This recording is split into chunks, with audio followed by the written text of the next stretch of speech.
This is the first time I took my microphone off of its stand, and now it just looks like a Chipotle burrito. A little while back ago, I watched The House of the Lost on the Cape, an animated movie on Amazon Prime. And it had a cozy atmosphere, and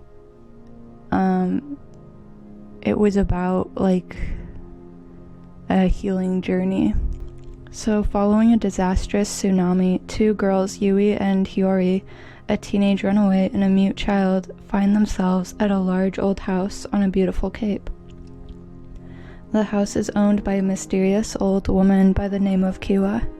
What seems like a normal story soon becomes full of magic, with characters like the friendly Kappa, water demons, and a mystical house out of Japanese legends called a Mayoiga.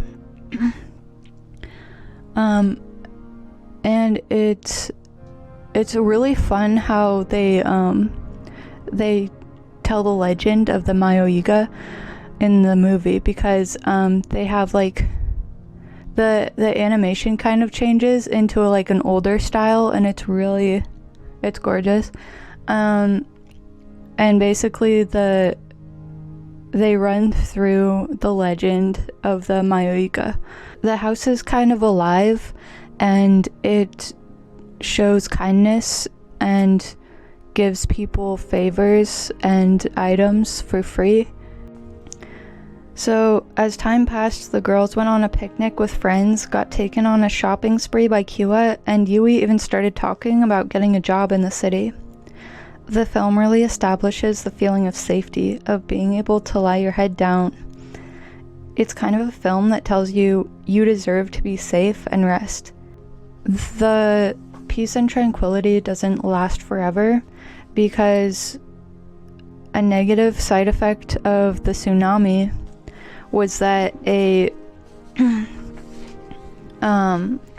destructive spirit called Red Eyes was released from where it had been sealed inside of a cave underwater.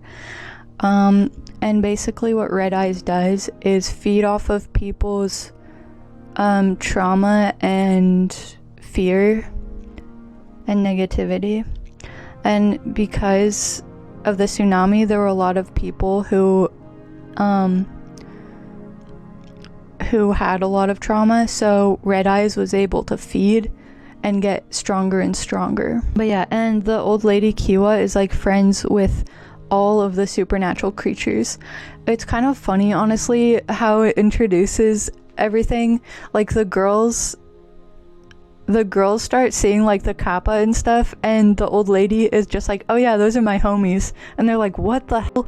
And I feel like the viewer is kind of like that as well, because it's like the movie doesn't establish that it's a supernatural or fantasy genre.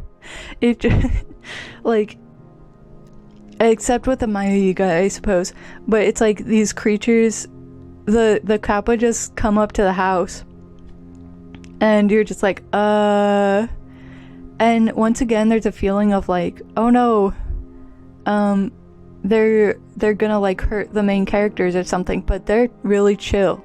Like the kappa are really helpful, and they even investigate the cave to help Kiwa determine whether or not Red Eyes escaped. Because Red Eyes is affecting her, Yui starts to kind of relive a lot of her trauma with her estranged father, who she ran away from, who was really controlling. And so she starts getting really depressed and angry and pulling away from the other characters. But so in order to kind of like break the hold that Red Eyes has on her, she has to work through some of that fear. And also Hiyori helps her, because at the end, Hiyori finally starts to speak. She finally is somehow able to use her voice a little bit to help Yui. And yeah, they finally defeat Red Eyes. About any, like most films where the characters are getting something really, really good, or someone is being overly nice to them, or they've found themselves in ridiculously good luck, there's always kind of a lesson, like, don't trust people so much, or don't push your luck, I guess.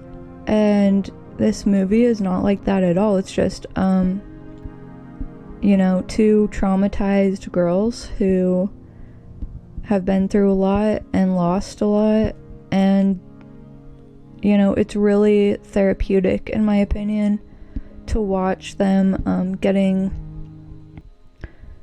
the love they deserve, and, like, just being in an environment where everyone is looking out for them and taking care of them. But on the other hand, I think this does get irritating for Yui. She's still a kid, but almost an adult. So sometimes I think, like, being looked after really annoyed her in the film.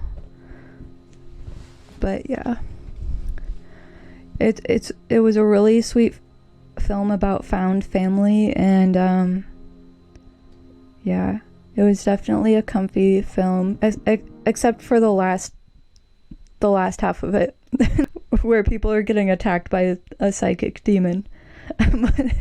But if you just watch the first half of it, then it's really chill.